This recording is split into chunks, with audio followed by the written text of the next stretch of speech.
What if I told you that teaching too much is actually hurting your sales? I know, sounds wild, but hang with me. You're posting nonstop, you're giving value, you're posting reels, you're posting carousels, you're posting those how-tos, but still nothing, crickets, 0 DMs, 0 clients. Here's the deal. The problem is not the algorithm, it's your approach. In this video, I'm going to show you why your over-educating is keeping you stuck in a loop and what to do instead so your content actually converts into sales. Hi, I'm Trish and I help creators turn their tiny little stories into offers that sell. If you're done spinning your wheels and want to build trust that actually leads to actual buyers, let's go. This is what happened to me. I was the queen of carousels, posting daily, dropping tip after tip, how to write hooks, how to boost engagement, what to say in your TCA, constantly watching YouTube videos, constantly buying courses to learn more and more and more because I thought it was never enough. And you know what? People loved it. They saved it. They shared it. My comments were blowing up. But here was the problem. No one was buying. No DMs, no cash, no clients. Ouch. Just because someone's saving your content doesn't mean they see you as the solution. They're collecting, but not converting. Here's what I realized the hard way. When you start giving too much, you start looking like a Wikipedia. Useful? Sure. But do people hire Wikipedia? Nope. Because when your audience feels full from your content,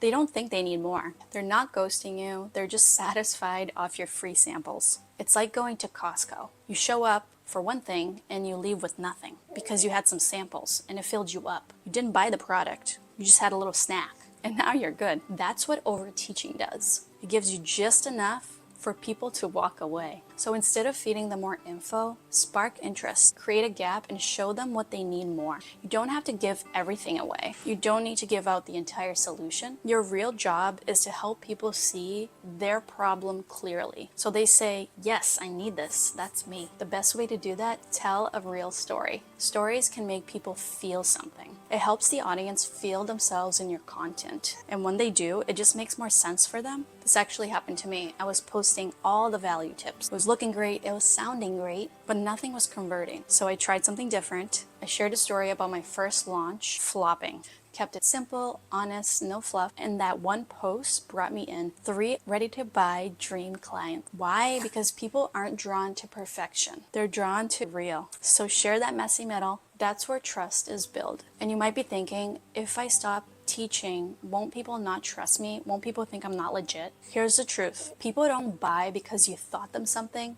They buy because you made them feel a certain way. You made them feel seen. And nothing builds trust faster than a well-told story. So yeah, keep your tips, but just wrap them in a story. Let's call it a story tip sandwich. Story first, tip second. That's the move. Inside my Hooked On Story framework, we follow this one golden rule. Lead with lived experiences. Set the scene, show the struggle, reveal the shift. Then, only then, drop your juicy takeaway. Why? Because at that point, they're all in. They're listening with their heart and not their head. And that's when trust turns into, how do I work with you? You don't need to post more. You don't need to post better. Less how to, more here's what happened. Because facts are helpful, but stories build trust. And trust equals sales. If this clicked for you, grab my Hooked On Story framework down below, where I'll show you how to turn your personal stories into powerful, profitable posts. It's quick and easy to follow, and you can use it today to build trust, clarity, and conversion without posting 24/7. And when you're done, don't stop here. Once you got that framework, watch this next video here. We'll actually walk you through how to use the Hooked On Story framework. And hey, if this helped you, subscribe, like, share with someone who you think would benefit from this. Share it with someone who's still stuck on that content hamster wheel. Because you don't need to teach more, you need to connect more. We'll see you in the next one.